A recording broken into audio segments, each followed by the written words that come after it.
Bonsoir à tous. Continuez à espérer et à travailler, même quand le bruit des armes gronde aux alentours et que la vie quotidienne devient un défi. C'est la prière du pape Léon XIV pour le peuple libanais et c'est l'encouragement qu'il est venu lui transmettre. C'était aussi l'attente des quelques 2000 prêtres religieux, religieuses rassemblés ce matin à la basilique Notre-Dame de Harissa.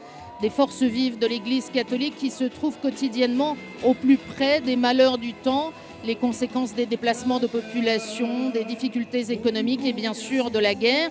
Des forces vives qui sont parfois épuisées spirituellement par ces décennies de crise. Alors peut-être la visite du pape ne va-t-elle pas résoudre tous les problèmes, mais elle vient au moins remplir le réservoir d'espérance.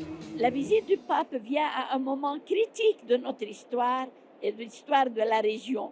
Mais ça a fait comme une tache d'huile, un rayon de soleil, une espérance nouvelle qui naît dans le cœur de tous. Le pape a une puissance ecclésiale, une puissance de grâce. Elle est plus forte que toutes les armes du monde entier.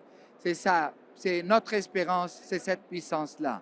C'est la puissance de la parole de Dieu, la puissance de la paix de Dieu. Pour l'Église, nous demandons l'unité et la communion, a dit le pape ce matin auprès du tombeau de Saint-Charbel. Et pour le monde, nous demandons la paix, particulièrement pour le Liban et tout le Levant. Un message que le pape a répété cet après-midi, place des Martyrs à Beyrouth, en rencontrant les chefs religieux. In an age when coexistence can seem like a distant dream, the people of Lebanon, while embracing different religions, stand as a powerful reminder that fear, distrust, and prejudice do not have the final word, and that unity, reconciliation, and peace are possible.